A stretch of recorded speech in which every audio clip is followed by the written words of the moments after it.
maybe we'll consider this getting started too. I ran across a lot of nice comments that I hadn't seen. I'm talking dating back 6 months. What? Terrible. And I just want to give a couple shout Oh, outs. cool. I love that. Yeah, I do too. I want to talk about how to All more right. easily give comments. So, for welcome to Over 50, starting over everyone, and Barry Edwards. And I'm Merle Garrison. So, thank you guys for tuning in and to see these comments.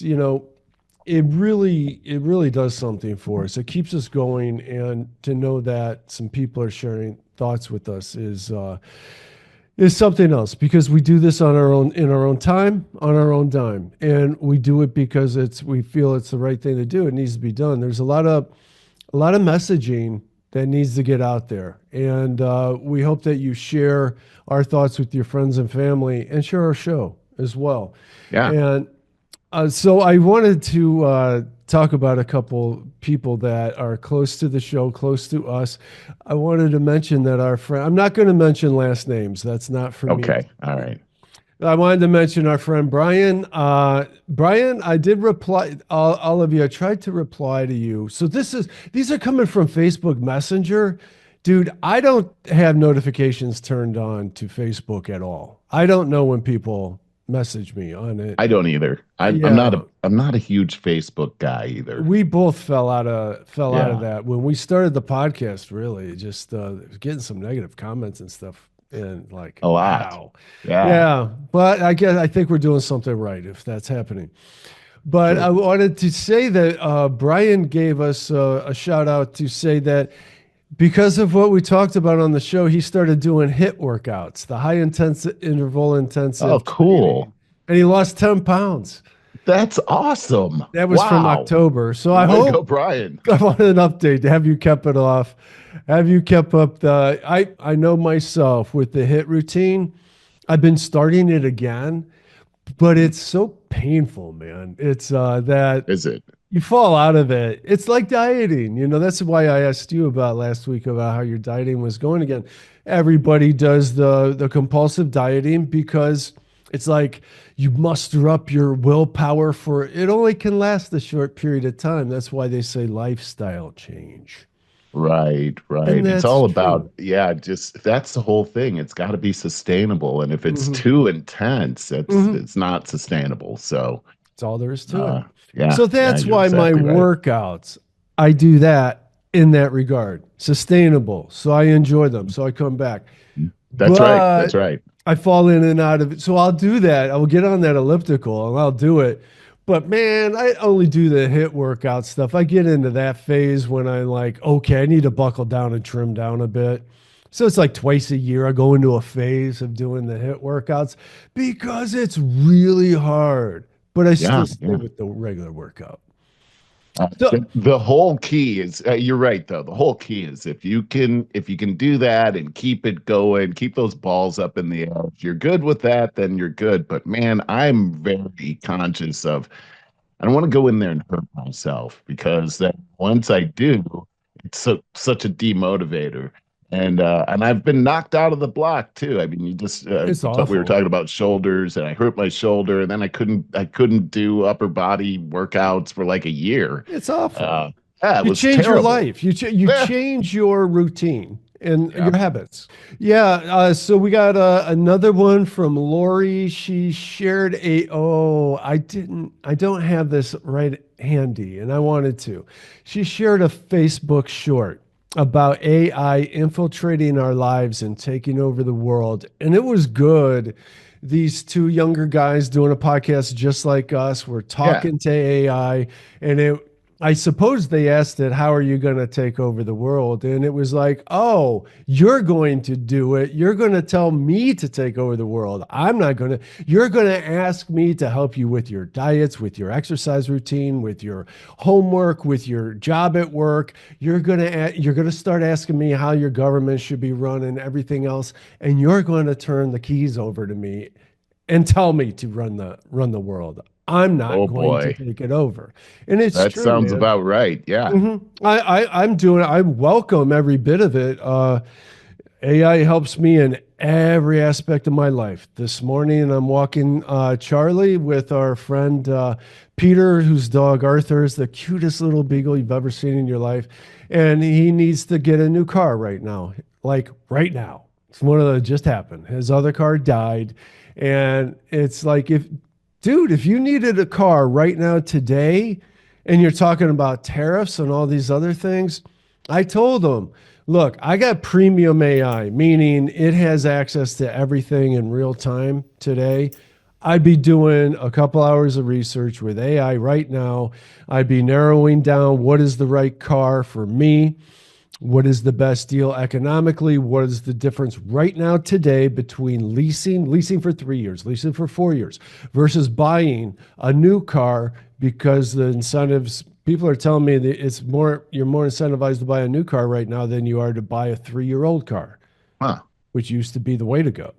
Yeah, I'd yeah. be doing all that with AI right now. Yeah, yeah. You know what? You're right, Barry. The whole AI thing is so awesome when it comes to those kinds of things. I Yeah. mean, it is super, super helpful. And I love the stuff that Mark is talking about too at the end of our show. Just Oh, a little which cheap plug brings there. me, Yeah. Oh, dude, wait, it wait. brings me to our next comment, but go ahead. Go Oh, ahead. okay. Well, I was just going to say that I was talking to a friend of mine, and he was talking about how there's a little button on Chat GPT, and you can have like this Hmm. conversation with Chat. Have you Sure. done this before? I have, but I prefer typing because my mind works at just that right speed that I'm Oh, thinking and typing at the same time. And if I'm talking, I don't get everything across that I want. yeah, yeah.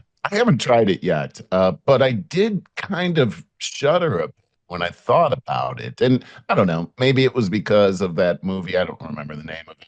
Guy Her, has a relationship. her. Yeah, the guy Yeah. has a relationship, a romantic Yeah. relationship with AI, and I just started thinking, Could totally see it. AI is yeah, like a and very good friend of mine. It well, is. and also it starts to get to know you, right? Yep. And then once it gets to know you, it thinks in algorithms. And what if it starts to become extremely influential towards me and Hmm. Hmm. starts getting me to do things that I wouldn't Like otherwise do? Facebook. But it's convinced me, yeah, like all social media. But now Yeah. it's got a personality and it can talk to me. And I thought, huh. I mean, that sounds really cool, but I don't know if I'm mature enough to handle this. I don't Well, know if I'll I'm. tell you what's a little more disconcerting is the true thought of, when Google got started, they knew that gathering all this information would be valuable, but they didn't know Right. how yet. Yeah. And and I don't know if coincidentally, ironically, their motto back then was "Do no evil," Oh, and they wow. did away with that five Yeah, plus yeah. years. They had to burn that. Right. So AI, think about this, buddy.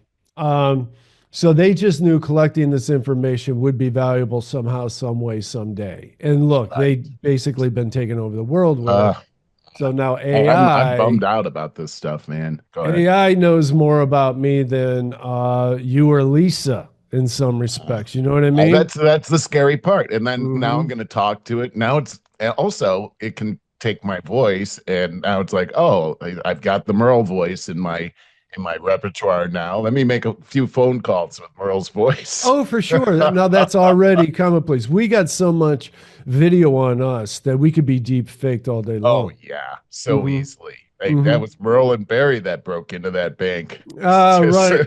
But no, there's people that are doing scams saying, "Hey, we got your kid.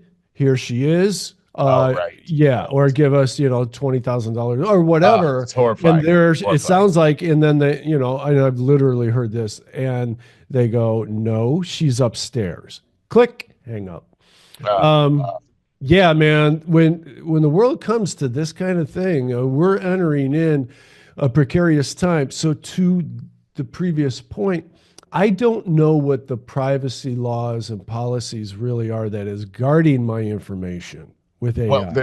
there's a lot of court cases that are going on. Have you heard of the Scarlett Johansson court case where she's in court now, where there are entities that have stolen her Likeness. voice and her likeness, and they're using it to advertise for selling cars.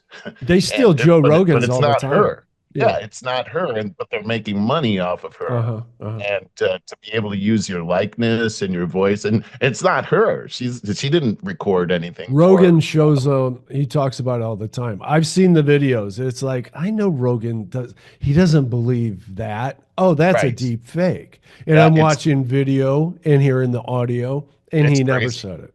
Well, Yeah. I saw at the Trump Zelensky meeting in the Oval Office. I saw a rendition of it, and they were saying the craziest things to each other, but that wasn't real. But it See, sure did look man, like it was real. world peace is at stake there. Oh, it sure is. I remember that movie with Will Smith in it. I think it was called Fourth of July, where as soon as I saw that Independence Day, I guess that's what it's called. I was like, okay, if they can blow up the White House and make it look that real, imagine the Yeah. panic they can say. That H.G. Wells thing, War of the Yeah. Worlds, where they jumped Way off of back. buildings and stuff. Yeah. Yeah, make that happen pretty easily today. Right, right. Okay, I want to go back to the shout outs that we had. There's a few more that I want to get to. Um, we did have a very nice compliment about Mark's AI tips. I'll come back to Dominic Zinicola. I want to talk about an article he wrote in a minute, but he did say that Mark's AI tips were life changing for him. Wow, And life changing. yeah, he's using AI as a result all the time. And I want Mark to know that because I love his tips as well. Even though I use AI all day, every day, I still get a lot out of it. And I hope that our listeners do as well. And that the stigma can be lifted from AI and that you can use it to just make everything more efficient for you. I Well, you're gonna wanted have to anyhow because you can't compete without it. It's just that's the main thing. And I It's like true. Mark says it all the time. It's like, hey, this is over 50 starting over. If you want to compete against these young guys, you got to learn this. That's very true. That's very true. And that's, a large part of our show is we do try to keep people up with what's going on in latest podcasts and things like that, independent media. Karen wished us a happy St. Patty's Day. A Oh, little late thank you. on that. I wanted to say, yeah, Oh wait, when did she send it though? probably St. St. Patty's Patty's Day. Day. And there's reference to, It's late on our. I used to be Irish. And I remember when you were Irish. yeah, man. I learned how to make a killer potato back then. Yeah, Then yeah. I How had to did you? I took that 23andMe test. I am just English and German. That is it. Oh Boring. man. I mean, that must have been disappointing when you got that back. You had to No throw kidding. out all That's your why I Irish had to stuff. stop drinking. It's like at least Yeah, I I'm was not even Irish. Irish. Yeah, yeah. I'm doing this because I'm Irish. Wait, I'm not. Yeah, yeah. Okay. Friend Mary, had a question for me about a dog park I mentioned, and I think this was in October. So, anyways, that was Canine Meadows at Lake Farm Park out in by Kirtland. Has a pond, a very, very large area fenced in. It has woods, a pond, all kinds of stuff. And so there's Yeah, that. Maybe your beautiful. next trip back home, you could come visit that. Sorry, everybody, for missing these. You know what? I do want to say that Those are we great. really do love your comments so much. Yes. And, I'll just try to think to check these things more often. And we will give shout outs. But I do want to say that if you go to over50startingover.com, and it's really easy to find our webpage, obviously. And our latest video will be right here. Scroll down a little bit. There it is. Now, you might be saying, well, I've seen it before. How do I leave a comment? There. Well, you click here, okay? You could click on the heading or you could click where it says read more. Either way, it takes you to the post page. And here you are. You got the complete show notes. You got, of course, our video right there. Complete show notes. And down here, and we do have a comment here. Down here, you can leave a comment. You just click right here, leave a comment, put your name and email in there. And you could use a fake Oh, name I and email if you love the want to. comment. Please read that. I did not. I got to check I comments. read Livingston's book after seeing your podcast. It was a game changer for my eating habits, other habits too, actually. That is referring to Dr. Glenn Livingston's book that we were talking about Yeah. cravings and Yes, and stuff. he animalized it. Is that what you called it? Uh, Uh Anamorphized it. If that would, Atomorphized it. yeah, It was a or is pig. that when you take an animal and give it life like Bugs Bunny is lifelike? Ah, I I gotcha. yeah. So Well, yeah, that's what he did. Yeah, that's yeah, cool. he I love that it helped personified, this person. anamorphized his cravings, his demon as a pig, and he would say he would start with one day of a week and say, "I do not listen to pigs on Tuesday," and Huh. that would give you such positive reinforcement. You build on Uh, that. Let me just say too, the graphics on that episode we're looking at right there, Oh, pretty cool. uh, Nice job. That's you stunning, know, man. thank you. I cannot take too much credit for that other than writing the prompt, but Well, chat does this, and a notice lot in of our people, colors as I well. did get friends of mine that came back and said, "Whoa, I gotta look at that episode." Oh, how cool. How cool. You know, I'm going to tell you just briefly the demon stuff, our talk about demons. Man, I got done with the episode. I'm like, I really didn't touch on or say really what I meant at all. Really? And I'm not going to go all there now. My Uh, point is that when you and I are on a phone versus being recorded, it's different sometimes. And I'm just yeah, really concerned. I don't want to, if I'm talking about myself, which is what I try to do, because I could throw myself under the bus all day long, I can't do it with other people. Um, I don't want to bring somebody else's stuff. I don't want anybody else thinking, oh, he's talking about me right. and my personal issues or anything of the kind. And so when talking about it, I just felt like I was really doing a high level Passover and I wasn't getting into intimate details about how these voices whisper in our ears. And we will convince ourselves of things that we shouldn't be. Like, what is an addiction? An addiction is doing a behavior that you really wish you could stop, and yet you Right. do it anyway.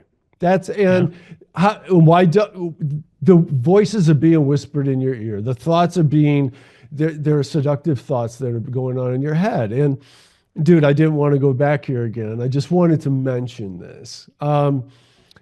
I think it's something we should talk about again sometime in the near future. It's something I'm rather obsessed with.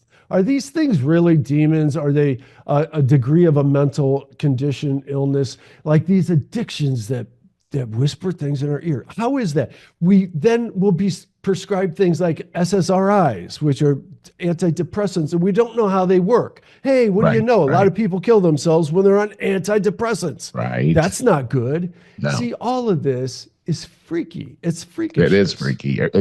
You're right. So I Right. think we Well, do okay. need to talk more about it. I think, and I say it all the time, that we're living in a time that like no other, where we can really see that there's a battle between good and evil. I mean, I think more people are awake to that now than ever. Yeah. Yeah. Well, we will come back to that at another time. What I want to get back to right at the moment, I want to talk about Dom Zinicola's blog post. I commented on his, and he just told me he went on. I'm going to tell you, Merle. He went on and on about our show, and he said it's getting better. Even he said even recently we've been going to another level, and I was questioning. We've been trying, and Yeah, yeah. yeah, Did he and give any examples of how we did that? he says that he likes how we differ when talking about Trump.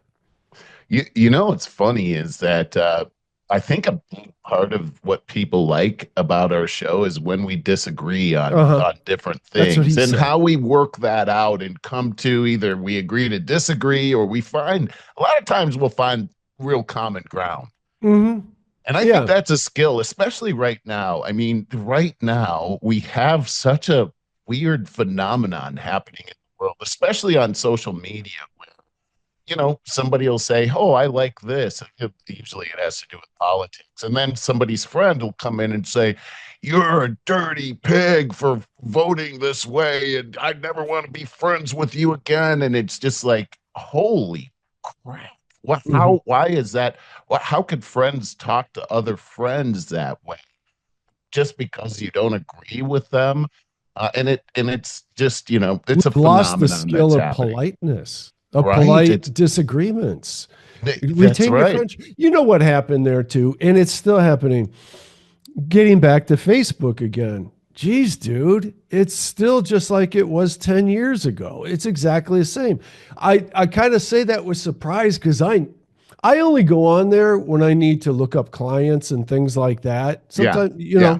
I mean, my job borders on it. So, and I've been amazed. I go through that feed and I'm looking at people just saying horrible things to each other over politics all the time. It's still It regular seems like happening. they just, they take the liberty. Like, I now that this person who I respect said this, now I have like license to be very disrespectful to this person and treat them like they're not a human being. And it's the online road rage because you're hiding behind a screen.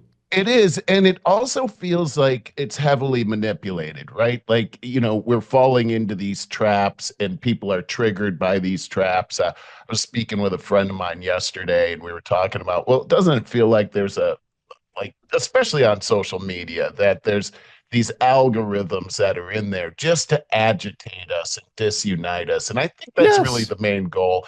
My it my is. friend that I was talking to, Captures engagement. what she showed me was that or what she was telling me about was this experiment between these red ants and these black ants. You put them inside of this jar together, and they're docile. They don't do anything. They live in harmony together. In other words, but if you shake the jar up, I've heard of they this. start to attack each other. The Yeah. red ants try Dude, to kill that's the a black ants, and Soros vice effect. versa.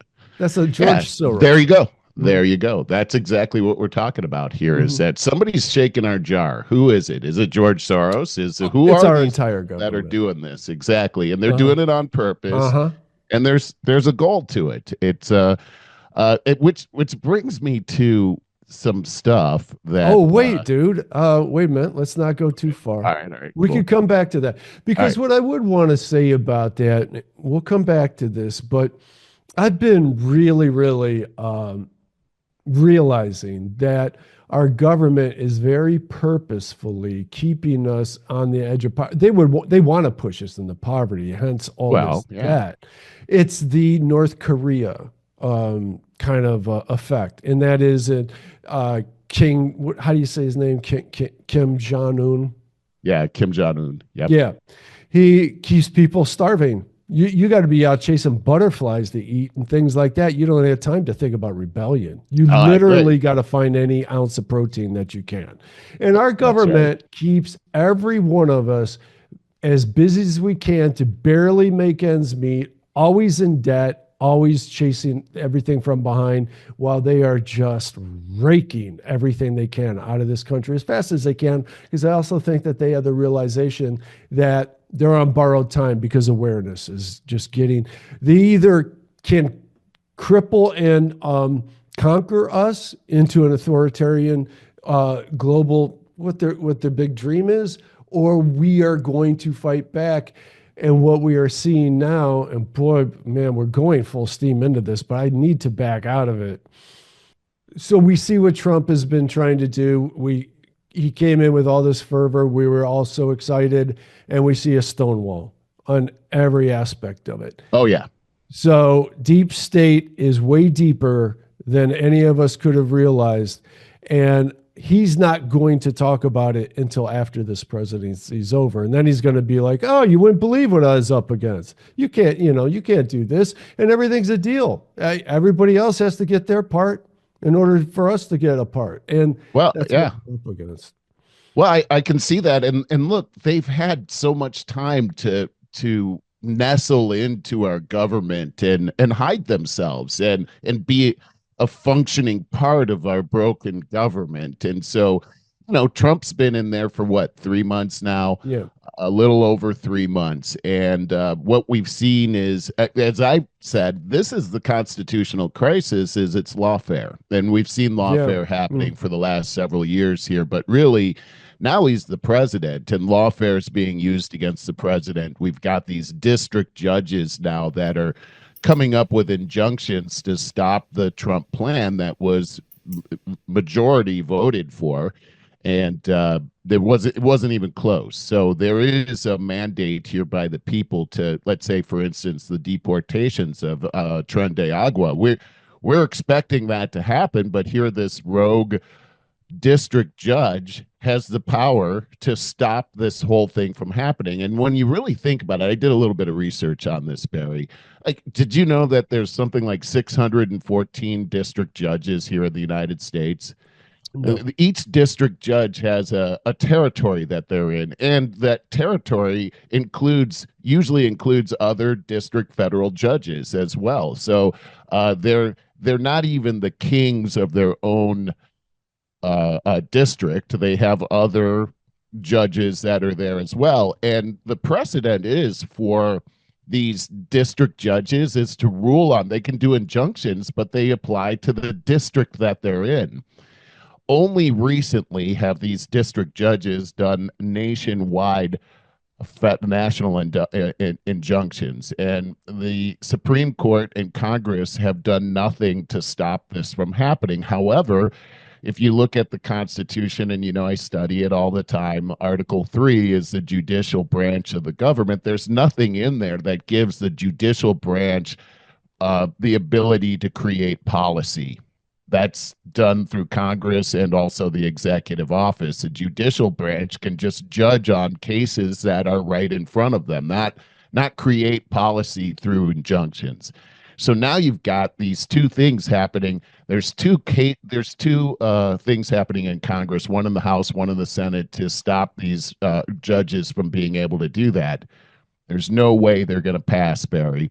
Mm. Here's why: because you've got the Senate, which is almost evenly divided. You've got just a few more Republicans than Democrats, and if anything is going to change how the federal judges work, you're going to need a supermajority, meaning that you're going to need to have like something like 8 Democrats to go along with this vote. It's never going to happen. So the only other remedy on this is to use the appellate court on this to make it stop. So you bring it up to the higher courts, and you eventually bring it up to the Supreme Court. And already you've got justices on the Supreme Court on both sides of the aisle that are saying this isn't right. So the chances of it getting to the Supreme Court and stopping this kind of stuff from happening are pretty high. It's just that it takes so much time for this to happen. And by the time it does, the damage has already been done.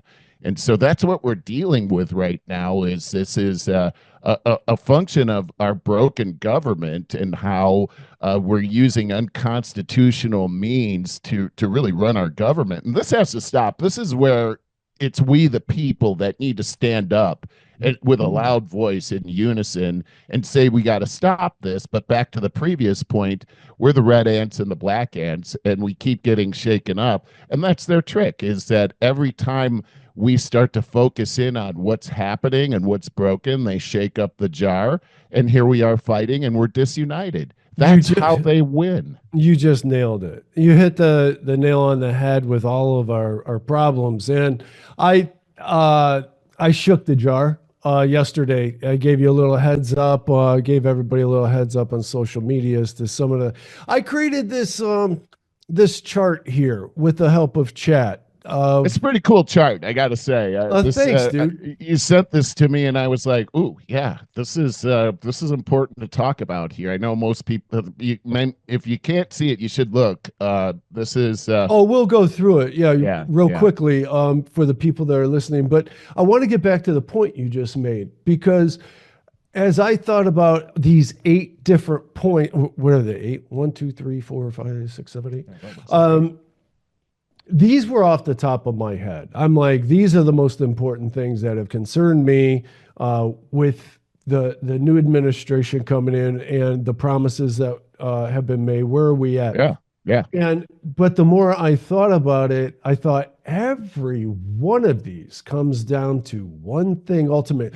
All of these 8 points, they're holes in the dike that we are putting our thumbs in, right? And as you put a thumb in one and somebody's trying to wrestle you away from it, another one springs up and we're busy arguing about which dike, a hole in the dike to plug, and we don't talk about who's putting the holes in the dike. Yeah. Let's get to the source. And Yeah. you know Yeah. what that Yeah. is? All you go all the way to the top of that funnel. Money in politics. It's just money in politics. It's the lobbyists and it's the campaign funders Well, and and it's also deficit spending. I mean, really, that's money. yeah, it's all money. These politicians, they get elected and they maintain power by making promises to the constituents that we can't afford. Right. And when we can't afford it, Right. they print the money. And so this is it's a scheme. We are 36 trillion dollars in debt Exactly. right now. And That's Barry, that's I, silly. I did a little research on this before the show. Did you know that our interest payment every year on that debt is over $1 trillion now? Yeah, I heard that. That's Yeah. just interest. I mean, we still have to pay the I debt can't too. And fathom that. so I estimate that we've got about 330 million people here in the United States. So I just divided 360 it. is what I Yeah. heard. Yeah, but Okay. whatever. We're right in Sure. the zone, right? I use 330. It came out to the fact that each of us owe $330,000. Each American owes $330,000 this year for just the debt from last year. I Mm, mean, can you imagine getting that bill? yeah. And so that's where we are, and it's the debt. So that this Trump administration's their big deal is the tariffs, which we just got hit with those tariffs this Yeah. Wednesday, and the economy is reeling from it. Right Hmm. now, this isn't a short-term strategy. This is a long-term strategy. So they knew it was going to be bumpy. But the fact is that the plan is to be able to pay down the debt with the money that's coming in through the tariffs, and we have to do it because it's not sustainable for us to be able to have this kind of debt. And I just pointed out, just the interest payments alone would strangle every American right now. So raising taxes is not going to do it, No, right? no. So you can't, that's not the answer. So this is really the only answer that we have in order to pay the debt, unless we're going to default on the debt, which might not be the worst idea. Oh, I think we're Uh, going to end up having to do that. well, think about it. It might be the best strategy. Think about this from a moral standpoint. Most of the money that we owe is to the Federal Reserve Bank, who didn't actually give us the money. It's not like they took $35 trillion No. and handed it to us. They turned on a printer and Hmm. and printed the money. Hmm. So how do I owe you money that you just, it was monopoly money? I owe you, I'll give you back Yeah, monopoly yeah, money yeah. if that's what it is. I'll print some money and give it back to you. Anyhow, that's strangling our economy right now, and people are nervous right now because of the changes that we've made. And the only thing I know is this, Barry, is that before 1913, the only tax that we had in America was tariff taxes. We Hmm. didn't have an income Hmm. tax. And we became the number one manufacturer in the world doing that. And so it seems to me like this is a good idea, but it's going to be painful and we're going to have to, tighten our belts on this. I don't know another See, way that's out. the part that makes me angry because there's the ultra rich in this world that have been just sucking the money away from the middle class, and we're Well, supposed to tighten our belts. I want my money back. the way that these ultra rich have done it is through the Federal Reserve Bank, through Hmm. that Ponzi That needs scheme that they crushed. had. So, Yeah. right, we need to crush that. And the only way is this way. And it's just like going to war, right? You go to war and you're going to have to We tighten need your to go belt, to right? war. Yeah. Exactly. This Like, is it's not where like everything, like you have to conserve.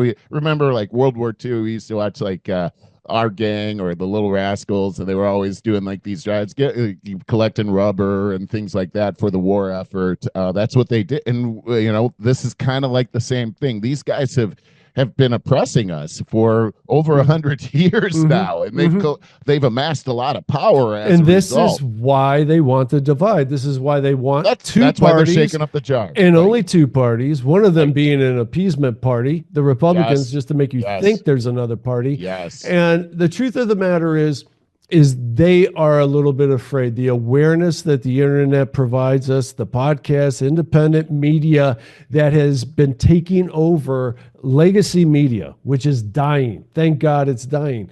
Because if we can look how close we are, the right and the left and the people in the middle all know that we have serious problems, that we are being bled dry. And we can all agree that we are this close to being anarchists. We just seem to disagree on how to go about it. Now, here's the thing. We can also all agree that people are stealing money from us and our taxes are out of control. If you have just a little bit of education, you realize the Federal Reserve has to be squashed, eliminated. If we can all agree, if we can all get in a big room, virtual room, and agree on what we agree on without being distracted with all of the distractions they throw at us. In other words, those holes in the dike. Let's take a look at who's causing the holes in the dike and take care of that. If we unite on that effort, 75% of us unite on that effort, we can start to make changes, but they I have agree to with be you. fundamental changes. They're not going to happen overnight. I mean, this You're would be exactly turning right. the Titanic, man. No, that's actually what we're looking at here. This is turning the Titanic, and you can see that all of the it's almost like when you turn over a rack and all those little wiggly worms Mm-hmm. are out there. That's what we've exposed Mm-hmm. here through Doge, is that there's a lot of wiggly worms out there that need to be attended to, and we absolutely need to do this. But those wiggly worms are pretty brutal, man. I mean, you saw what happened with Tesla and how the attack happened. All this violence has happened. Anybody that stands in their way, they brutally attack. Look at what happened with That's a shame though, man. This is it when is. children start running the That's asylum. right. Like how could you like be behind a movement where people are attacking your personal property like children out of control?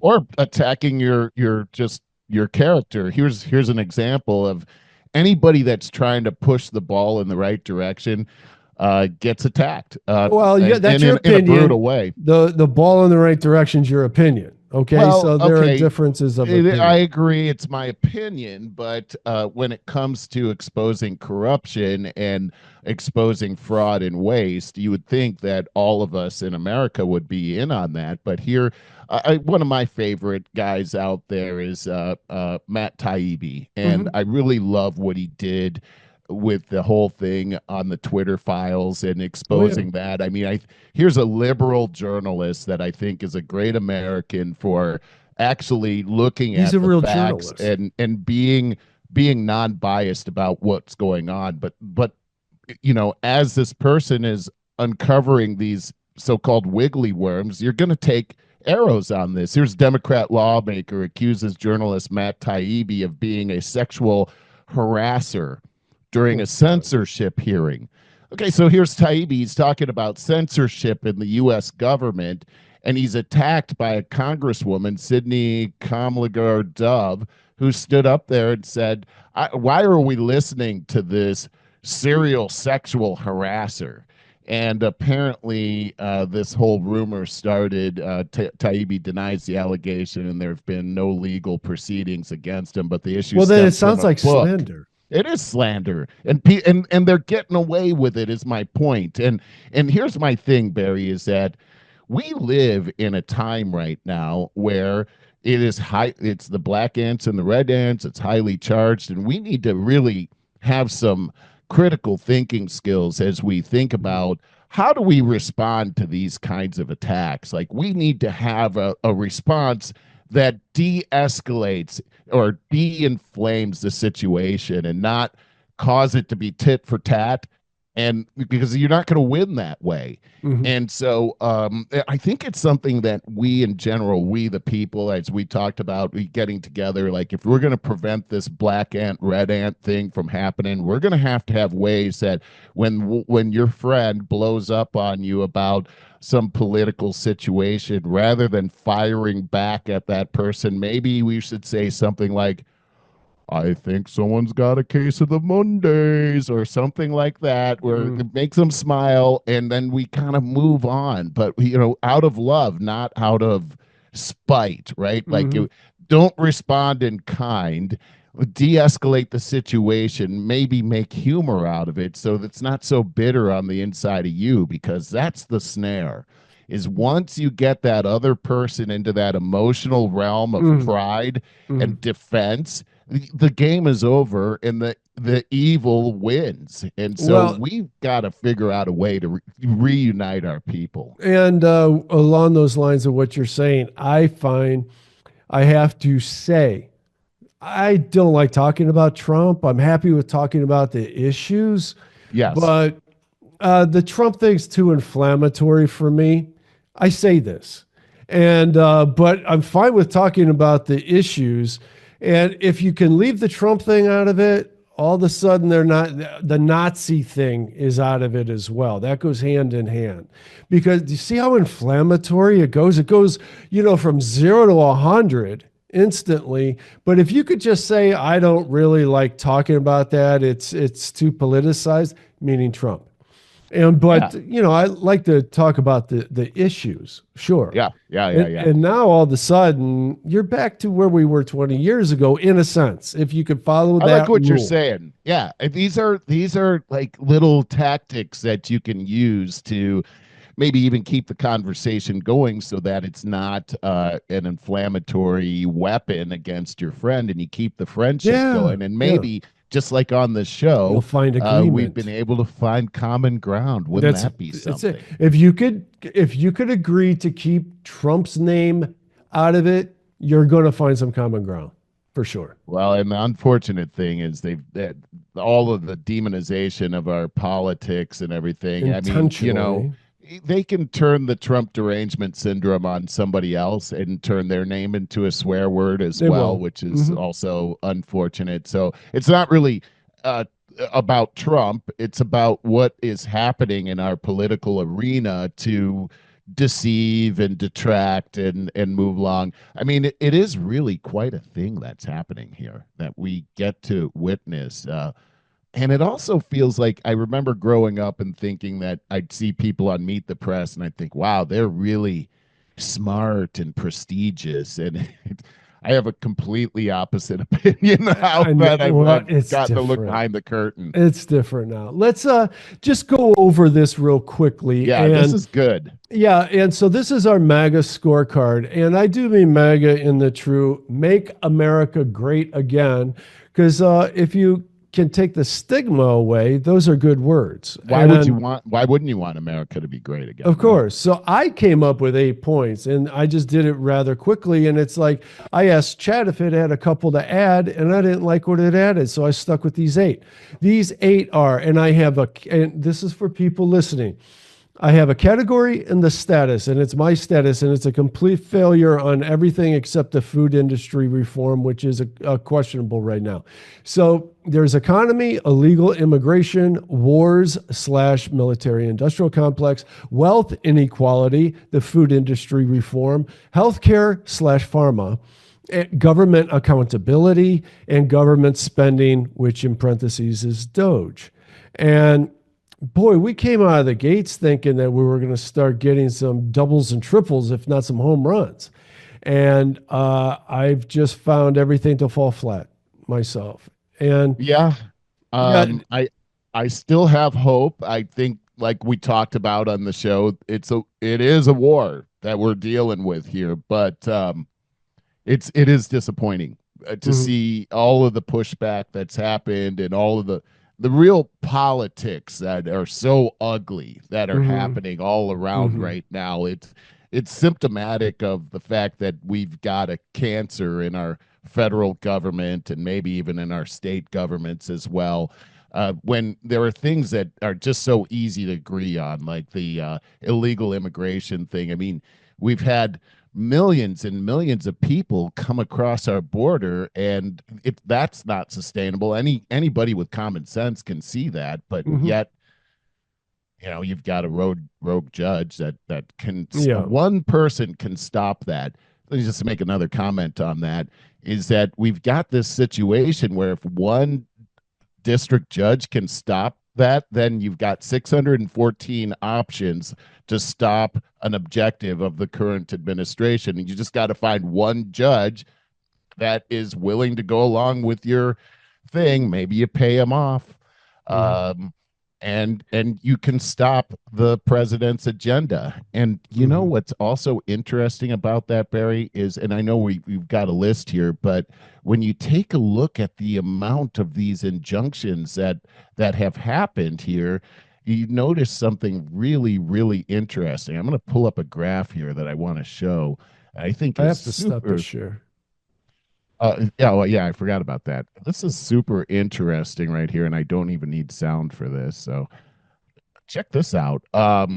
These are the nationwide injunctions for Bush, Obama, Trump, and Biden, and it's not even showing the current administration right here. But if you Mm. put all the injunctions between Bush, Obama, and Biden, they won't even come close to Oh, equaling sure. what Trump has gotten in the first term. He had 64 injunctions compared to Bush for 2 terms and Obama for 2 terms that only equal 18. Then Biden came in and he only had 14. They're over 20 injunctions in the first 3 months of Trump's term. So he's had over 80 injunctions now. It comes off the page that this is a political stunt Mm-hmm. that's being pulled on this particular president for a particular reason. It's lawfare. We've never Mm-hmm. seen anything like this before, Barry. And now back to your graph, and you take a look at all of these things that are failing. And we expected the president to be able to come in and make these changes. Look at the government spending. We've got the same thing. The rogue judge comes in. Nope, you got to hire these people back. Nope, you can't cut that out. A lot of this stuff is just gummed up processes that are Yeah. happening, and it proves that swamp thing is an actual Oh, reality. it sure is. And we've talked a lot about the economy and illegal immigration over the last few weeks, but um, all the rest of these are so important. The The wars of war part. military Oh my industrial God. complex, I'm How do we, just it sickened seems by like we that. haven't made any progress on No, it's this. just always shuffling from one war to the next one. It's disgusting. However, I Wealth, will any, say that there seems to be progress happening in Gaza. I've seen a couple of things happen from the Gazans themselves. Last week we were seeing protests in Gaza by Gazans. That never happens. And that means that Hamas actually doesn't have the stranglehold on these people that they used to. I hope that's Uh, true. Today in the news is a very interesting article about something happening in Gaza right now. Let me see if I can pull this up. Um, the story has to do with, here it is. Palestinian family kills Hamas operative. There are several powerful families that live in Gaza, but you would never know that. This family killed a Gazan family killed a Hamas operative who is said to have killed some of their family members. And they executed this guy in public just this week on Wednesday, which the families don't do that. And if they ever do, then Hamas eliminates them. This is showing that Hamas doesn't have that hold on the Gazans any longer. And I've often suspected that, when you see these huge crowds that are celebrating the atrocities, I guess what I'm trying to say is that there's something good going on in Gaza right now, even though we've seen these terrible, horrible atrocities. Maybe it's going to change. I don't know. But you do know this, that there's a big deal between us and Iran, and I think we're heading towards a showdown on that. Yeah, it's awful. Okay, so more wars. Yay. Wars, military and industrial complex bleeding us dry, which brings us to wealth inequality, something we never talk about. And why would why would our media want to talk about? I made a note that the CARES Act of, what do you call that? COVID, around COVID. Okay, that was the single biggest transfer of wealth from the middle class to the rich in history. $5 trillion. And I want that money back. I want to start talking about that. It's not a wash. It's not, let's change a few things and plug the dike. I want the money back. Yeah. And not only that, I want to see some people go into jail. I mean, this is it. You stole trillions of dollars. Bonnie and Clyde stole like a fraction of that. Cheat on your taxes a little bit with machine guns. These guys stole huge, massive amounts from us, and I think justice should be happening immediately on. Which brings us to, I mean, I could skip one and go to the healthcare pharmaceutical industry, which is always bleeding us dry and keeping us right on the edge of poverty with a sliding scale, taking every last penny they can from you. But pharma takes trillions of dollars from us. How about we sack the Sackler family and take our money back from all the people that they've killed? I agree with you, Barry. The lives we've ruined. But going back up, a bit of good news. The food industry reform, RFK Jr. is doing, I see AI made a little typo there. RFK Jr., I saw, had a tiny bit of movement. I can imagine, my God, the brick wall he's up against there. Oh, my God. He told a governor or governors that, this is off the top of my head. I remember hearing a clip about this. They should move forward with state reform to the food industry. Mm-hmm. And I think what he's saying there is, my hands are kind of tied with trying to push legislation through here, but flex your muscle at the state level, and we will not, and we will do what we can. Brilliant. Yeah. That's brilliant. So there's something there, and thank God for him. This guy's relentless. And he certainly was like that with the environment, and he's been passionate about the food industry the whole time. So he's the best of what the Kennedys have to offer, and I'm just glad he's on our side. I'm really glad about that. Me too. But the healthcare pharmaceutical industry, dude, that needs completely torn down.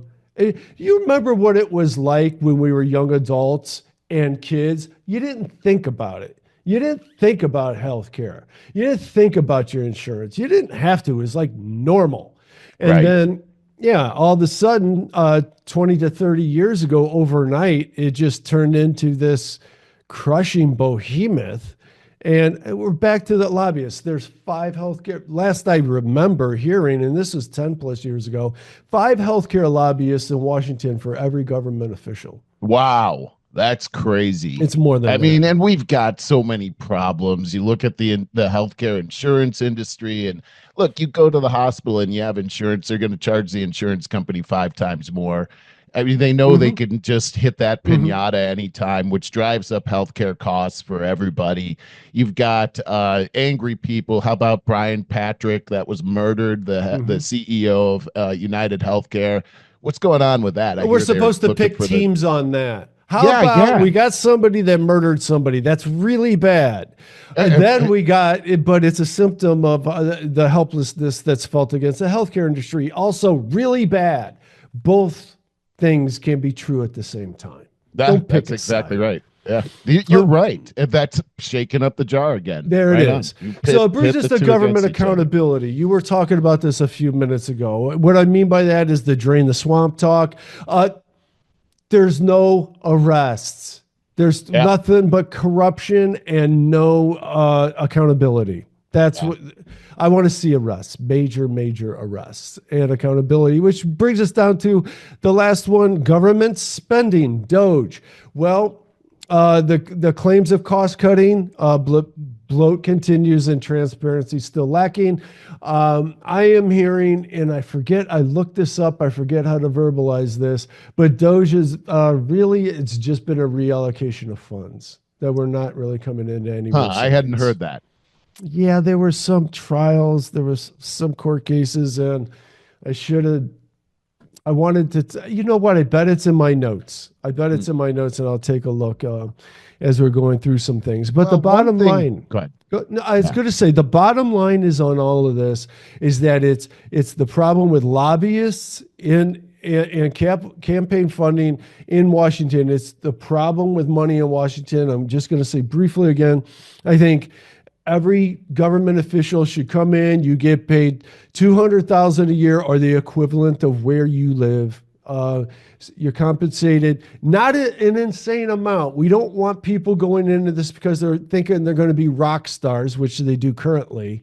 Yeah. They are public officials, Right, who trying work to for do us. good. Yes, Right. there you go. God, you just said it with plain common sense.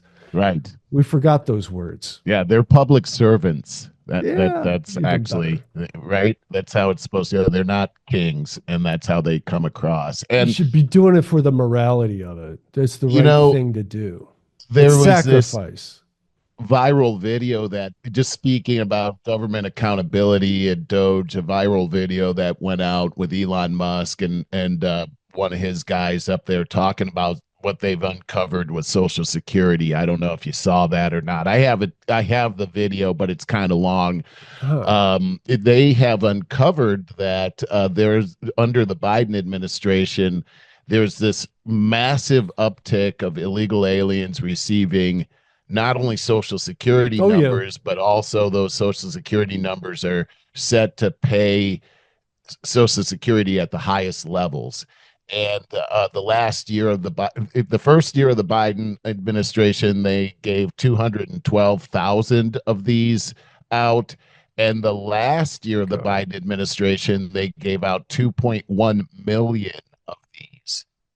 So literally millions and millions of people that came across the border over the last 4 years are now collecting your Social Security dollars, which, by the way, I've heard almost my whole life, Barry, that by the time we're eligible for Social Security, there won't be any Social Security dollars available for us, as if I've there been was hearing some that my kind whole of life. Yeah. as if there was some kind of fund for Social Security that is sitting there like a pot of gold that's waiting for us. Get that out of your mind. That's never actually ever happened in the lifetime of Social Security. It's been a Ponzi scheme this entire time. Mm-hmm. Mm-hmm. It is based on population. There's nothing to do with them saving any of that money. You remember all your FICA stuff? That's usually the biggest tax that goes away is FICA. They're not saving that for you. They're It's giving it. more There's theft. It's it's direct a theft. it's like a slush fund for them to be able to say, hey, let's spend it on this. There's who cares about Merle and Barry's retirement? Mm-hmm. Oh, but here comes a bunch of illegal aliens that may vote for us. Let's Yeah. give them Merle and Barry's Social Security. Right. That we told them they weren't going to get it, so they probably weren't expecting it. And then they gave it to the tune of millions and millions of people.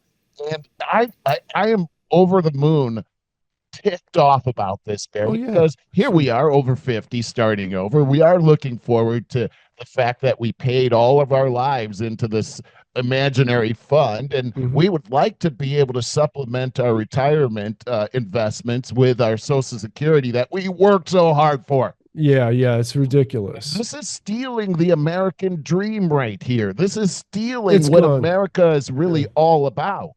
Yeah. So people should be rip roaring mad about this. And again, this should be the kind of call that brings we, the people, us Americans, together to fight in unison. Again, there's more of us than there are of them. Right. I mean, that's the bottom line, is that we gotta peacefully and calmly and logically put our throw Emotions in our lot aside. in on this. Right. This isn't about violence or anything like this. This is a logical, calculated move of justice. Because they have stolen our our posterity. They've stolen our life, liberty, and pursuit of happiness is Hmm. really what they've stolen from us, and we want it back. Yeah. That's just the bottom line. Like you said it well. We want our money back. We want Yeah. our liberty back. We want our rights back. Yeah. I totally agree with all that. Mostly the money. Yeah. Lots and lots and lots of money. And the reason that we want money isn't because we're greedy. It's because it's the We lifeblood earned of it. how We we, worked hard. yes. And we earned it, and it's our lifeblood. This is how we survive. This is how we eat. This is how we stay healthy. This is how we get health care.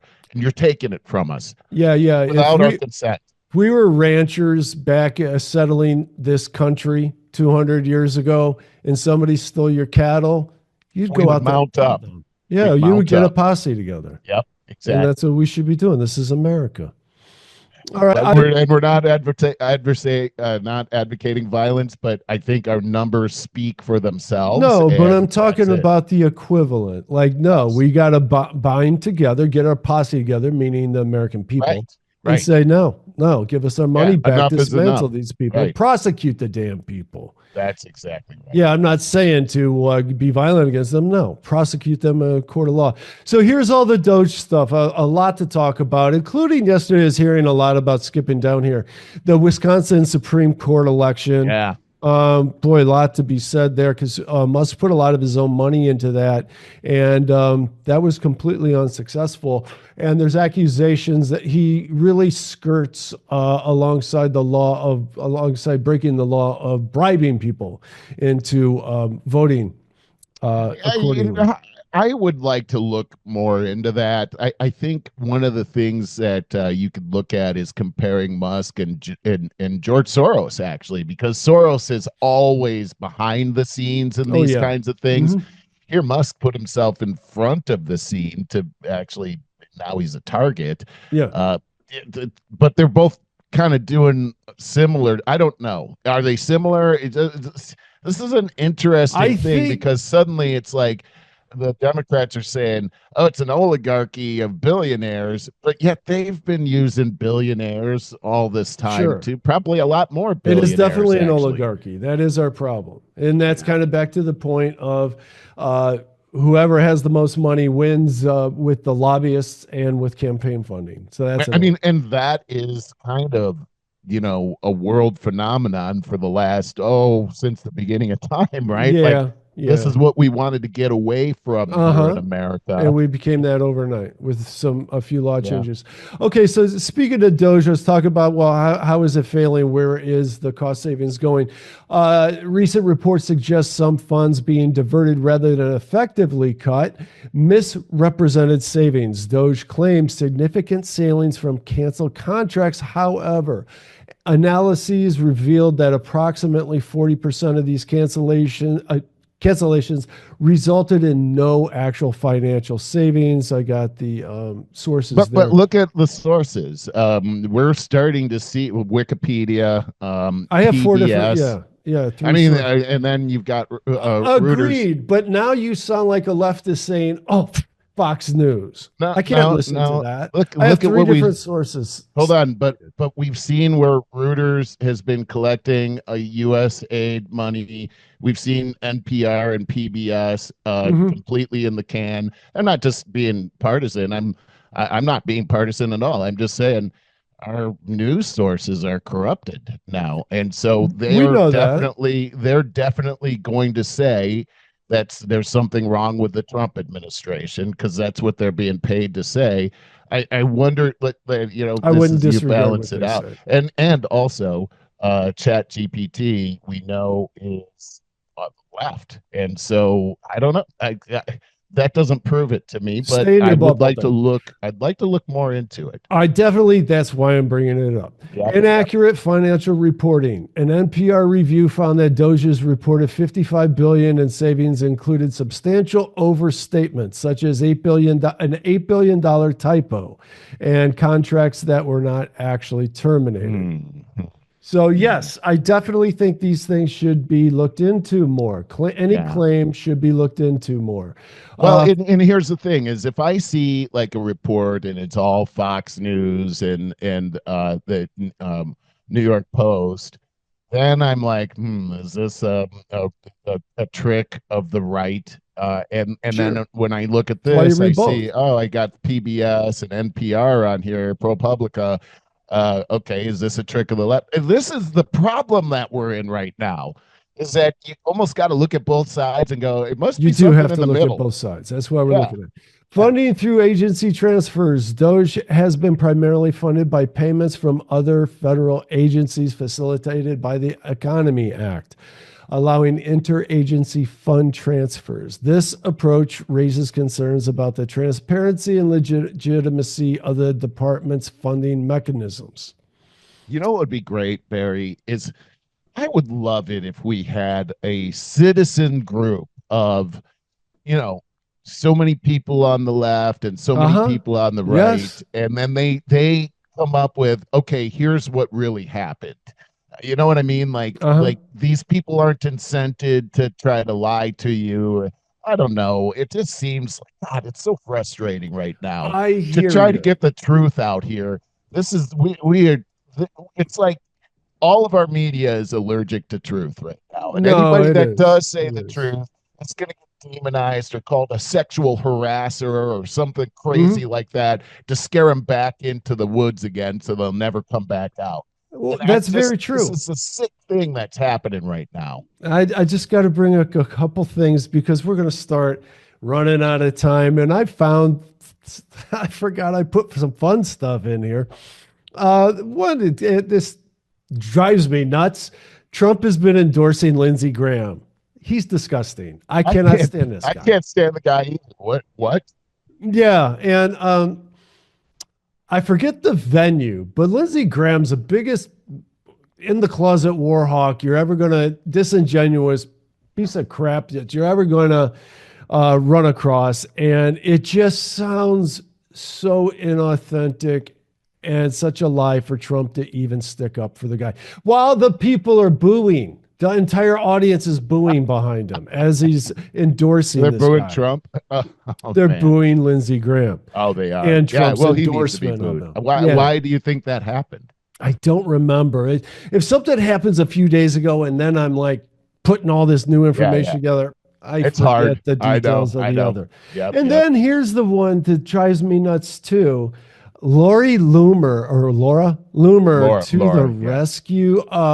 She came into his office, was found having a meeting with Trump, and it was at least proposed that she was talking about the debacle with Signal. And she's Right. like, man, you got some disingenuous people on board here. And he listens to her for some damn reason. And this is when Trump creeps me out. He had her on his campaign trail as well. And Right. she's like a 30-year-old nut, pro-Islam or pro-anti, how do you say it? Anti-Islamophobia person. And she sounds like a radical nut. I've looked her up on a few occasions over the last couple of years. I think Trump would do well to distance himself from her, but she keeps coming back into his circle. Then so you get a comment on that as if you want. I actually have something about it. I think a video. But then did you hear about I'm trying to get these out so that you could comment on what you want before we run out of time. Right Kid on. Rock got Trump and Bill Maher, all of them to dinner I today. heard about that. I heard it. I heard that was pretty cool, I think actually. I got a video on that too. I First off, thought I that want to was say funny that I've been enjoying Bill Maher more than normal over the past year or so. because he could And only go so crazy before he had yeah, to pull yeah. back. He I just feel can't like buy I would in. like to meet him actually. I feel like I could be friends with Bill Maher. I mean, Oh, I think I so. disagree with so many of the things that he says, but I think it would be he's a person that you could actually talk to. Mhm. I think that like kind of having a conversation like you and I do, I think it'd Mhm. be pretty fun actually. There you go. If you can take away the snide arrogance, Right. because he's smart Yeah. and he's like the View, where he had that show and he was just always playing for an audience clap response. Yeah. That's disgusting. I don't like that either. I But he's know. not doing that anymore, it doesn't seem like. It seems like he's just being himself. Maybe that's the difference. Maybe Yeah. that's the difference. When you sit there and play for it's like those old talk shows that were got so slimy. Right. And you just like looking for a sound bite that gets the audience to clap, and that's what's wrong with The Like the View. Phil Donahue show. Now, Phil actually was the last, it was like the last dinosaur of quality. He did turn. You remember that in college. That was when everything started turning. That is correct. And he had to then it go was more just like Jerry Springer after Jerry that. Springer impacted And then his Sally show. Jesse That's Raphael, exactly Ricky right. Lake, and Yes. all Yeah. the yeah, That's it's so horrible. crazy, man. That was when the dumbing down of America started. That was in the 80s. That's when I first heard that term, actually. The dumbing down The of dumbing America. down of America. Yeah, Right, yeah. right. Yeah, Yep. you know, And it's funny. Boy, it sure did happen quick. And it's just me talking here. So I'm sure I'll offend somebody. But I always thought that show, Married with Children, that came out around that same time, I thought that was like, oh, there you go. That's like everybody's loving this show now, which I thought was like, oh, it was so dumb. It was so the dumbest show ever on TV. And It's but like people you talk could- about if it you- today like it was a great show. If you had one brain cell, you could Uh-huh. get it, right? Like this was I thought like that was the epitome. That's when I was like, that's the turning point in the dumbing down of America. If you ever watch that show today and you liked that, because I liked that show for some reason, but I've watched it recently and I'm like, what was I thinking? Well, it was, what's her name? I think I was looking at it just to see. Christina Applegate? I thought she was pretty Oh, cute. she was pretty. Yeah. I do have, and she was really good. I saw her career go through some changes. It was kind of funny. Years ago, she got her own show, very shortly lived, and I forget the name of it. Like I said, it's very shortly lived. But I saw her. She was just doing a Jennifer Aniston impersonation. What are you talking about? Christina Applegate. Really? She was doing a. So when she was younger, it was like she didn't know who she was. Now it was really funny because then I happened across about 5 to 10 years ago that show she did, her last show that was on Netflix or Prime or something, about these two girls that killed, and it was like death was in the title, like Drop Dead something or whatever. It was really good. I just tried it and I was like, holy crap. And her acting, this is the thing, Merle, her acting was amazing. She was amazing in that. I think she deserved an award. I think she's a great actress, actually. I've seen At her that in several. point, I thought so. Yeah. I've seen her in several movies, and they're all great. The unfortunate thing about Christina Applegate, here's an article. She's got MS. Yeah. And, here's an article saying and dude, she's been that was right. hospitalized. As I recall, that was right after she overcame breast cancer. Oh my gosh. I'm pretty sure that's how that went. Yeah. Well, she's oh gosh. She described experiencing severe vomiting and diarrhea daily that her family didn't. Yeah, she's hurting. And I hope good things happen for her. I think she's a great actress and maybe underrated, but man, the movies she's been in over the last 10, 15 years have all been just great. She's great.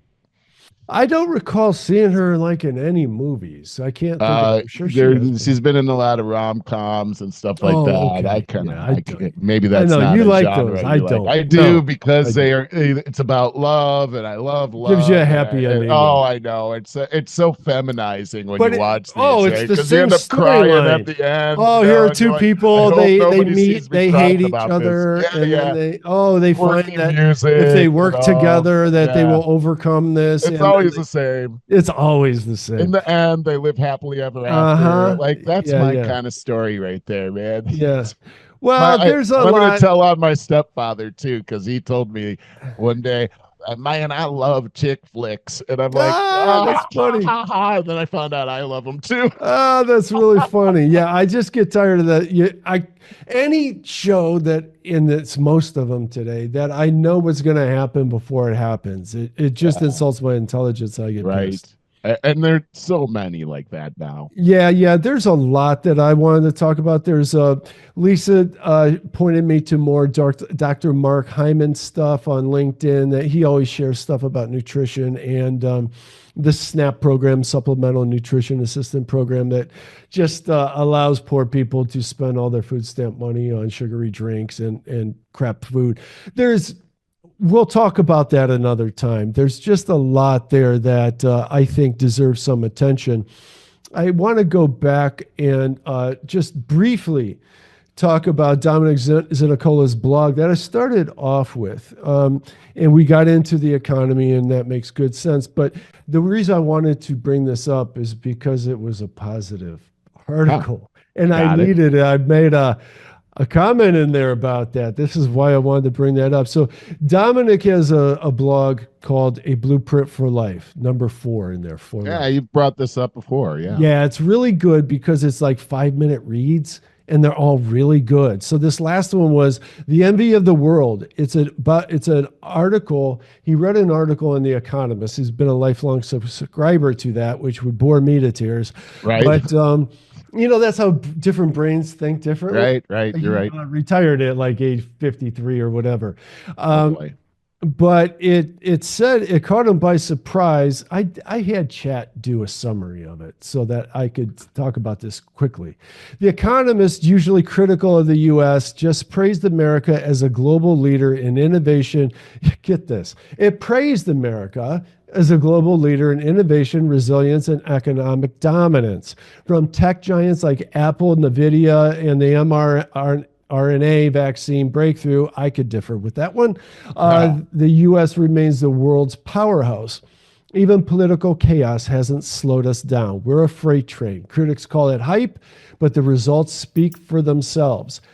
Critics do exist, however. A Financial Times article calls the American economy overhyped. The writer suggests that maybe we should examine how much of our confidence is hype versus fact.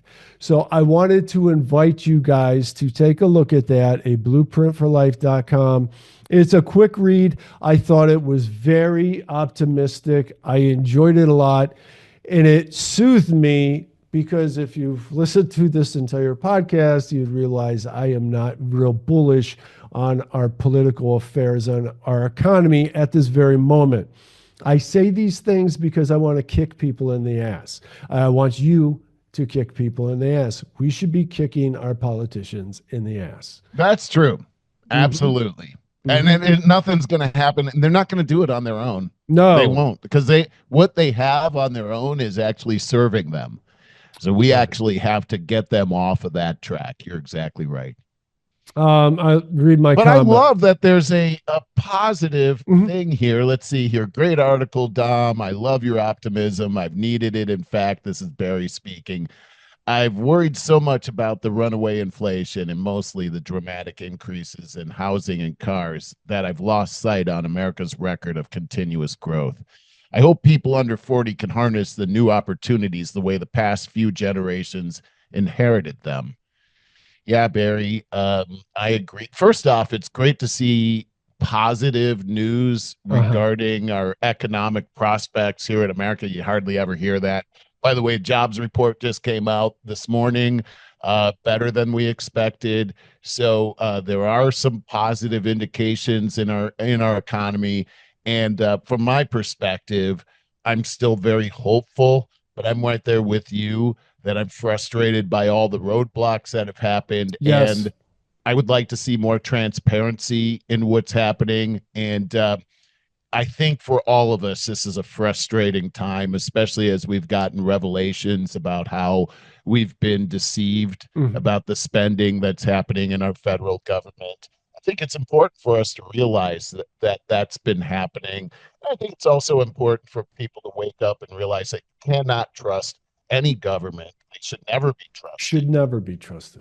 Not because that we just don't like government. It's because government in its DNA leads to corruption. And the Agreed. only way to prevent that is by public oversight. So Mhm. we need to get over ourselves when we say, "Oh, I don't pay attention to what's going on in the news and everything." No, everybody needs to pay attention to Uh-huh. what's going on, and people should be talking to each other.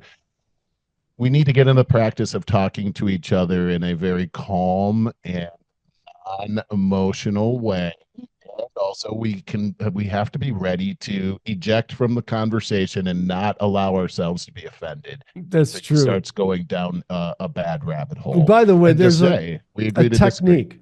There's a technique I use when you could get in a fight with your significant other or some and you don't want to get triggered and emotional. A Right. technique that I use is I picture it bouncing off a wall and then coming to me, not How being to, directly at me. oh, I like that. That is I a don't know good, where I came up with that, but I did that's many pretty years cool. ago.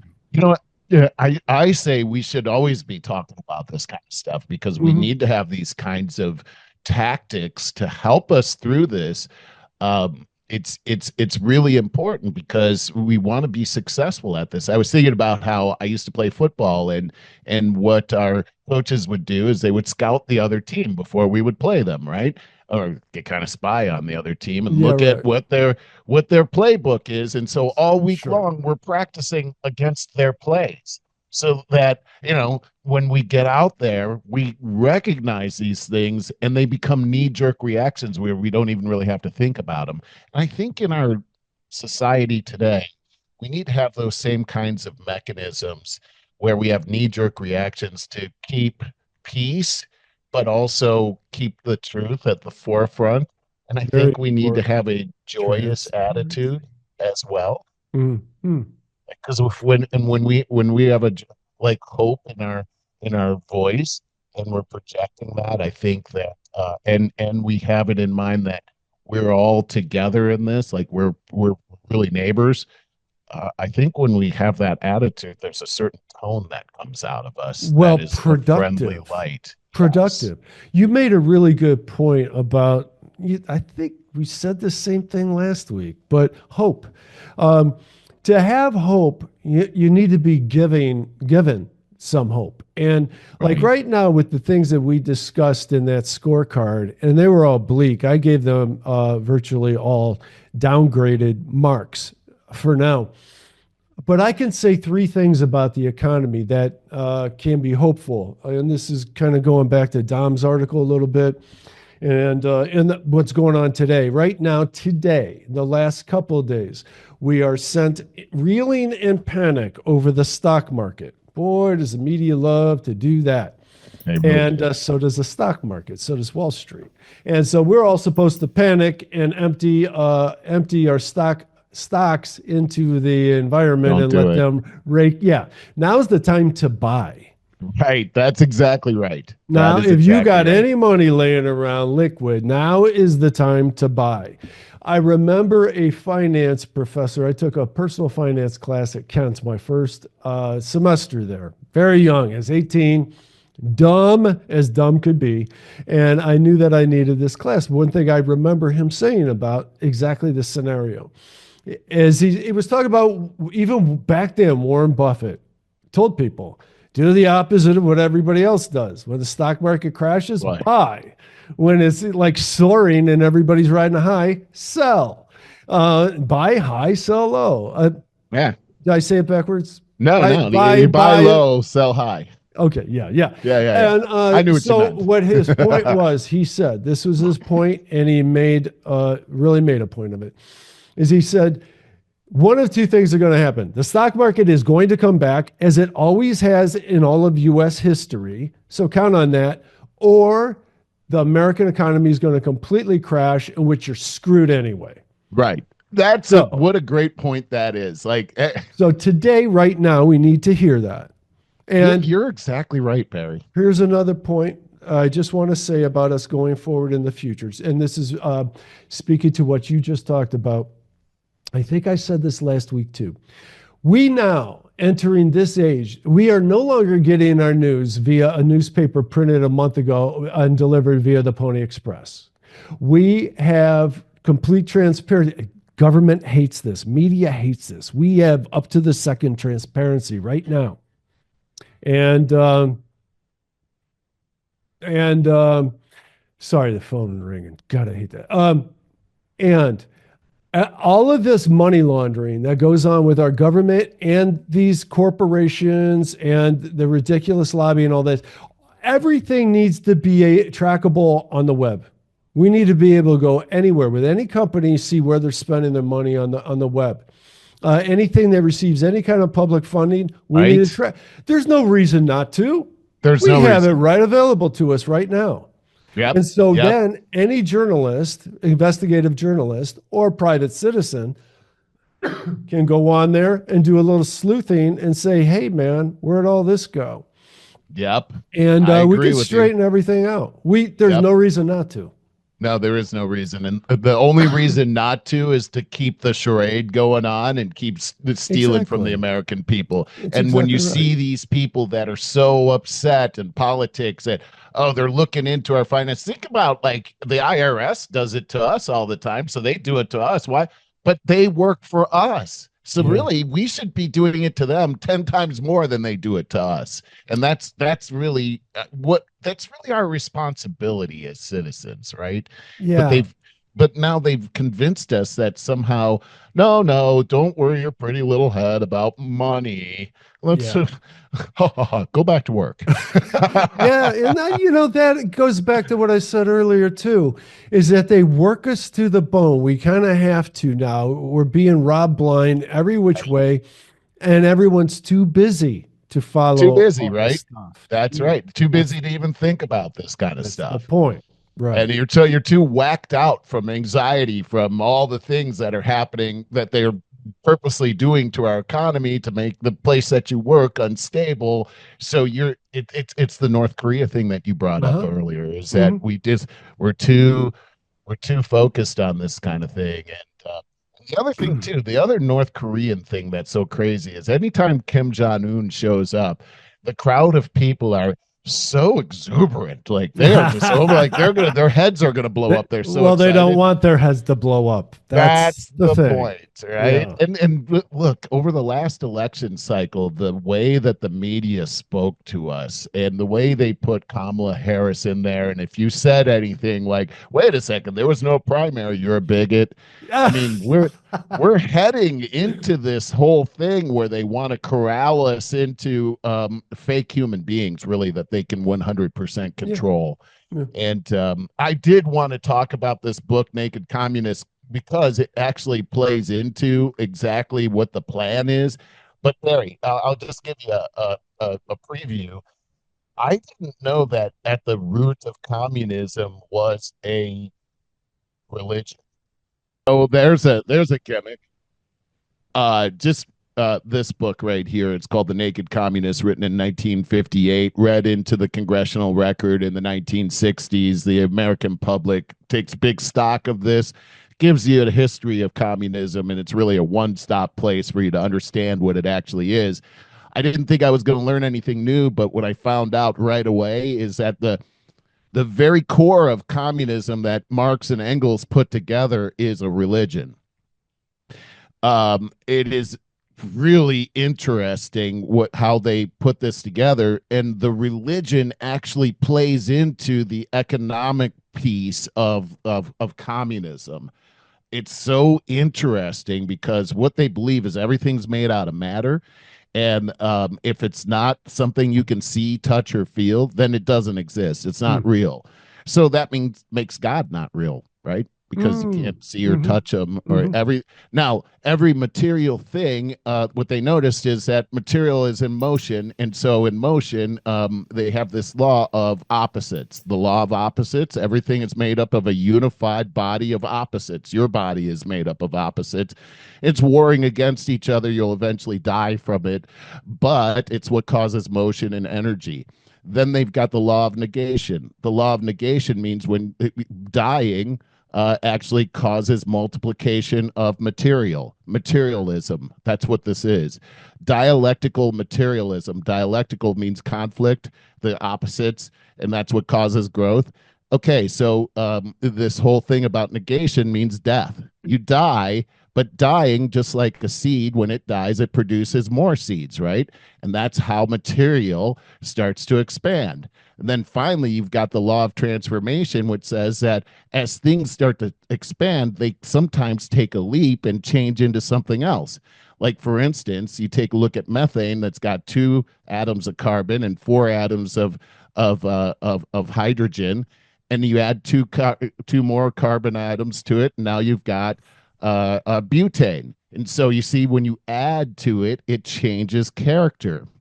Well, this is the secret sauce and the secret to life, because as things change, as things conflict, they change and morph into something else, which they say this process morphed into something called albumin. And albumin actually is the substance that created conscious life, you and I. And as a result, we're lucky accidents as people, but we have conscious. So we're in charge of the universe. In other words, we are God. And then we formed a state in order to keep this whole thing together. Anyway, at the root of their philosophy is this: there is no God. Material is what's important. Study all material, and you can know everything about life. Well, there's lots of holes we can poke into this, but my point is that first and foremost, communism is a religion about how the world and the universe was created. And then we'll take this next week and talk about how they used that to come up with an economic plan that will cause utopia to happen. But in order for utopia to happen, you've got to root out and destroy all of this bad stuff first. And that's where we are. And it's all based on this religion that they have. And now, when you take a look at what's happening in America, it's like there's a religion that we're actually talking about, that people that don't know that they're in this religion, but you can see there's no logic to this whole thing. And when we're talking, it's like they're in a different world than we're in. And that's where the conflict is. It's so interesting. I had no idea about this. Going right along with that, Merle, do you remember last week? I sound like Forrest Gump there for a few minutes trying to remember this guy, this communist guy, this Russian guy that was telling us how, they've already infiltrated the school system. There's this whole plan. I located that. I just want to share a couple things that go right along with what you're saying. It's very eye-opening. It's Yuri Bezmenov. Oh, yeah. I have the video. We'll look at that another time. But he said that he outlines a 4-stage process used to undermine nations. This is age-old stuff. Number 1, demoralization. It's a prolonged period that lasts 15 to 20 years. And where you are exposed to subversive ideas leading to a decline in morale and cultural values. Number 2, destabilization. This is George Soros all over. 2 to 5 year phase targeting a nation's economy, foreign relations, and defense systems to create instability. 3 is crisis. Oh, COVID. How's that one? Rapid 6 weeks period of significant upheaval, such as violent change in power structure and economy. That was COVID. Yeah. These are all happening. Number 4, just last one. Normalization, the final stage where the population acquiesces to the new regime. See, this is George Soros too, where you shake it all up. That's right. And then you'll beg us. You know what? It's like, I thought about this before, Merle. It's like when things are so bad and you're like, hey, I got this steel line cage, man, run in here and the bears can't get you. And you run in there and you're like, oh, thanks, man. Whew. Yeah, now you're in a steel cage. Yeah, that's really something. And speaking of the steel cage, in here he has the 45 communist goals that he discovered through the FBI. He's an FBI guy. And today it is noted that 44 of the 45 goals have been accomplished. This was written in 1958. See? Oh my God. Yeah. So we're right on the precipice of this big downfall. And here's the other thing. People are falling for it left and right too. This is a religion that hates the Christian God. It has to be destroyed because, of course, it's not real. It's not made out of matter. Right. And also, the personality of Karl Marx was really inserted into this. He was a person that if you disagreed with him in any way, he was so shallow that he had to destroy you. And he was ruthless about destroying your character, your way of making business, or anything like this. He's really a despicable character. But this is exactly the tactics that we see from his personality that are being used today. Look what happened to Matt Taibbi. You know, he's trying to fight against censorship. Oh, you're a sexual harasser. These Sure. are the tactics that the Endless communists have examples. used since the very beginning of the whole infrastructure of communism. So Hmm. this is what we're actually dealing with. And I think the Yeah. more education we have about what it is, helps So us you to be able recognize it. to Number exactly. one is they're going to promise you some kind of a liberation, the unicorn utopia, Well, for that's one. exactly what it is. The promise is that there will be world peace and economic prosperity for everybody. Once you So squash your oppressors, you that's need the right. oppressors. And the moral Yeah. foundation, since there is no God, is that whatever advances the ball into that direction you just said is moral. So if we have to eliminate, 1 million people in order to get world peace and prosperity for everybody, well, that's moralistic, Yeah. right? Yeah. And so this is what we're dealing with right now. It's an evil plot, and it's un-American because here in America, our whole platform is based on the fact that it's government of the people, by the people, and for the people, because we were made in the image of God, and that we have unalienable rights that God has, which are the right to life, liberty, and the pursuit of happiness, which includes property. By the Yeah. way, they feel that the root of all evil is property. Of And so, course. why? Because that's what causes all the class conflict.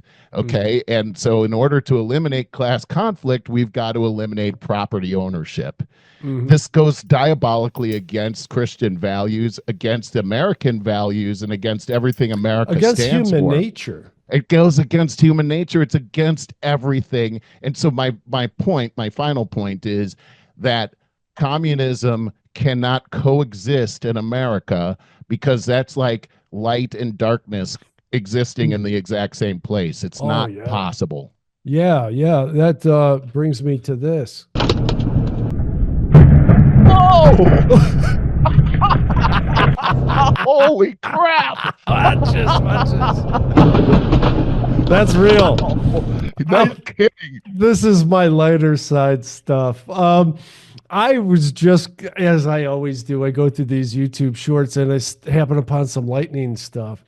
And lightning, to see real video of that. So this is a guy driving down in his car down the freeway. He's got a dash cam, and lightning strikes the road right in front of him. And it's only a few seconds, so you can watch it over and over again. But look at Oh my. my God. Isn't that You so? freeze frame it on that lightning. I'll try. And like, Look okay, at there that. it is. Look The how light power. and darkness can't be in the same place at the same That's a time. fact, dude. Look, I mean, it's just like as soon as the light shows up, the darkness has to flee at the speed of light. Yeah, And yeah. Look I at think that. Look this at is, that. look at, there's no darkness whatsoever. Okay, so here's my analogy and my hope for America. Look at All that. we got to do is spread the light, man. Yeah, yeah. And Uh-huh. that's all we got to do. That's what I feel like. That's what we're doing on the show. We're certainly trying to do our part. Here's another one, and Oh, this look at is that! a tower in China's Canton Tower. It's struck by lightning 6 times in 1 hour. The thing is a lightning rod. It really is. Look at that. It's Look at beautiful that. too. It is. Yeah, that's the thing. When you got slave labor, you can't create a lot of stuff. Look at the pyramids. Yeah, yeah. Lightning's crazy, man. It really is. What a And then phenomenon, right? The stories about Look at that ball picture. lightning. Have you ever heard some of those crazy stories about that About- ball lightning? What's I've ball lightning? Literally a ball of lightning. You know what? I should look this up. And I'm going to ask chat, what is ball lightning? I have heard about it on a plane one time. And Yeah. people will think it's something extraterrestrial or something like that.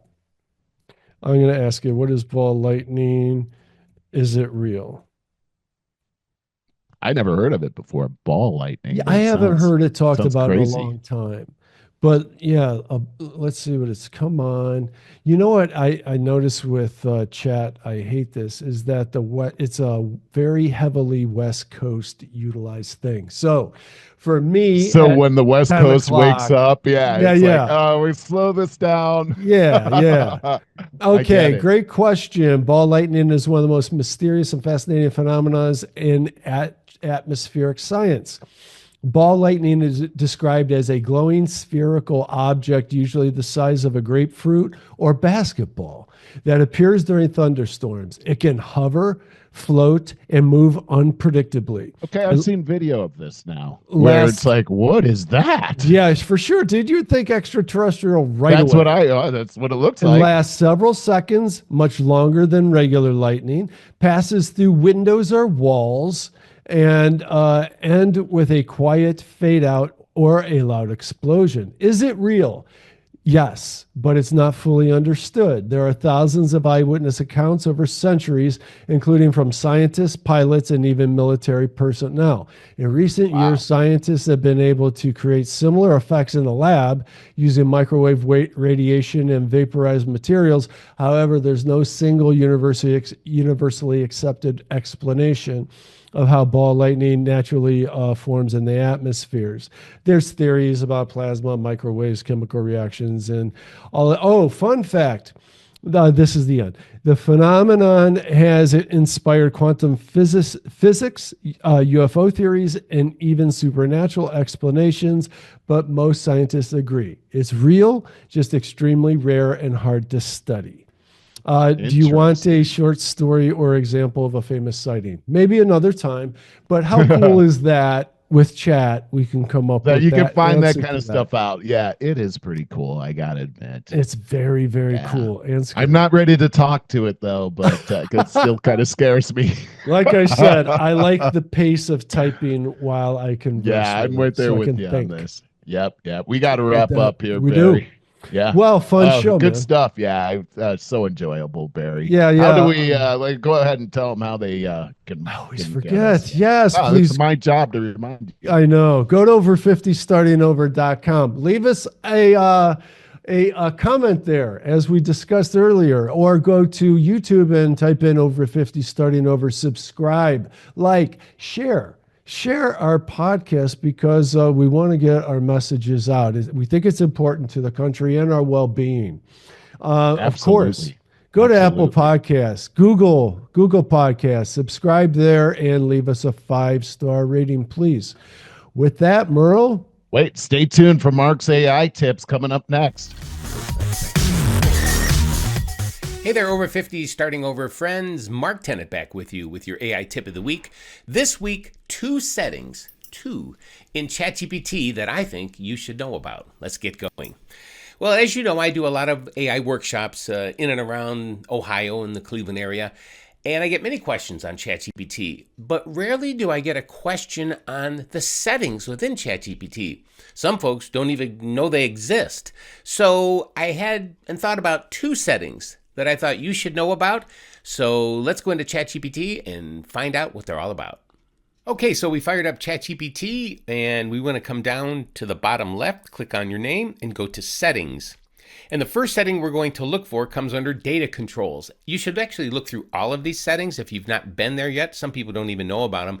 I go to workshops and I show this feature of ChatGPT, and a lot of people haven't even been in here yet, so I recommend you come in here. But the first place you want to go is data controls, and we're going to go ahead and click on that. And you see this improve the model for everyone, and you see I have it turned off. And the reason being is because I don't want ChatGPT to use what I upload to it to train its model. And as you can see, allow your content to be used to train our models, which makes ChatGPT better for you and everyone who uses it. Again, in my case, I chose to tick that off. You might want to do the same thing, or you might want to keep it on and it doesn't really matter to you, but I get a lot of questions on this particular setting. And the other setting is ChatGPT. You can customize it. And if you just click on this setting, you open it and you say, so for enable for new chats, What should ChatGPT call you? Of course, I have to call me Mark. What do you do? And I put what I do in here. And then the traits should ChatGPT have. So I actually uploaded a style guide. So my overall tone, my vocabulary guidelines, what to avoid, how to structure sentences, that kind of a thing. And I actually talked with ChatGPT to come up with this style guide.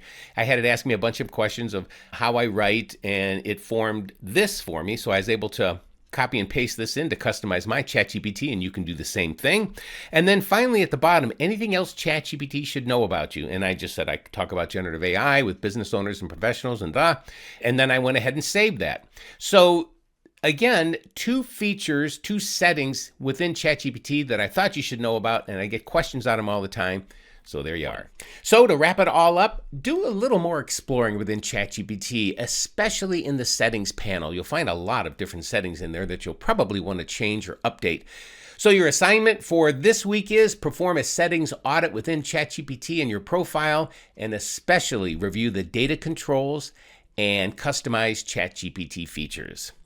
Well, I have a new podcast out. It's called AI After 50. It could be one of your best online learning resources, so you can get that wherever you get your favorite podcasts. That's AI After 50. So until next time, review those ChatGPT settings, use AI every day, and take care.